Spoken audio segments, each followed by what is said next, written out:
Hello and welcome back to Coastal Crafts. I thought I should do a really quick video just to show, after I did the last one about Crafter's Companion saying it had some missing items, they did send them through really quickly actually after I emailed them, because I was missing, as part of the bundle, I was missing a water reactive dye ink, and I was also missing a stamp and a die. I think if it had just been a stamp I would have sort of let it go, but because it was an ink as well, and this came as a bundle with one other die that I hauled, I think because it was the ink as well, I didn't want to let it go, so I did contact them. So well done to them for sending that straight out. That was good.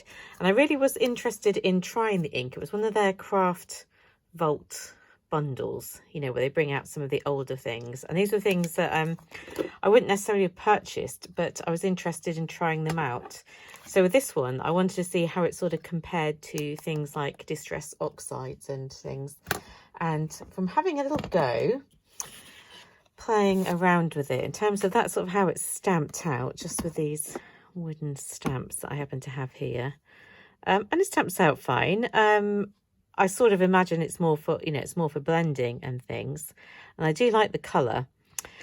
You know, it's not an obvious sort of girly pretty colour. It's more like quite a useful one for distressing things. And then I had a bit of a blend around with it. And I like it, but it's more like Distress inks, and as opposed to Distress Oxide inks. And I think I still prefer Distress Oxides. So I was interested in this. I thought it'd be a whole, you know, if this was like Distress Oxides, I thought, well, that's a whole new range of colours that I can branch into. So I will definitely be using this one, but I don't like it quite as much as the Distress Oxides that are still a favourite. Nice. It is a nice sort of natural colour though. I know I did that on purple. It's a bit random, isn't it? And that's just a very quick sort of have a look. It's a bit like stone and things like that. And then my little Santa. So the idea, and I cut my card wrong, so I couldn't have a go at doing it, but the idea, as you can see on there, is that you can cut into one side and have it partly on your card, but you can also cut the whole thing out using the dies that come with it. And I think that will make some cute Christmas cards. And I might even have that one, and I might cut the background out and then just pop him up so it's like that, but just popped up, so I might still use that one. And I just wanted to see what cards, I don't have any cards that have, you know, the partial, any of these Gemini ones that are the, I can't think how you say it, the sort of partial die cut ones. And I do quite like it. That's quite good fun. So I might have a look and see what the other ones are like. And to be honest, I've not really started my Christmas crafting, so there we go. I just thought I'd fill you in on that. Also, we went to B&M, because obviously B&M is open for essentials and things. And it was lovely. Well, we had to queue to get in, but it was pretty quiet in there. Like, they don't let many people in.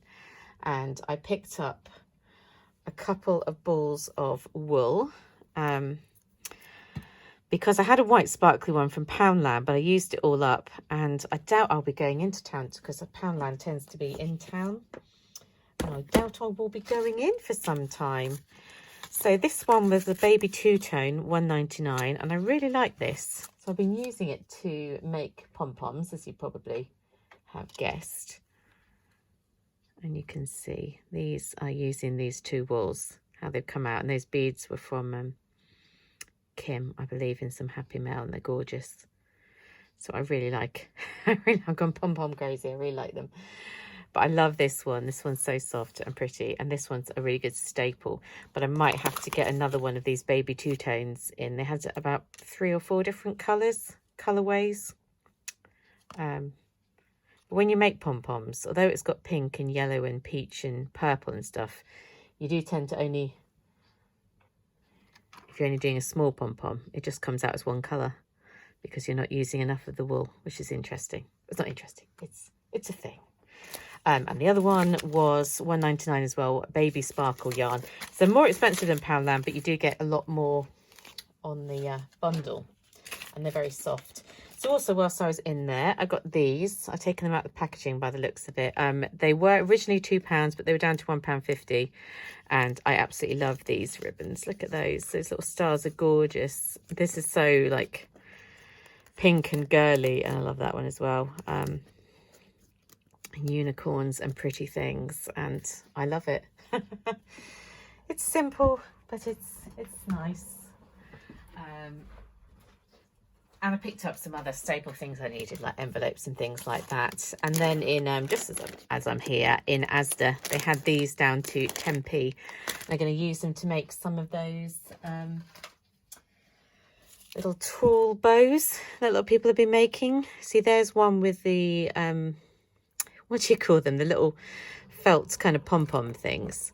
And I think I've seen somebody do it with these, and as these were only 10p, I thought they might be quite nice just to pop in. That's like a tulle shaker that I've made with a little tulle bow.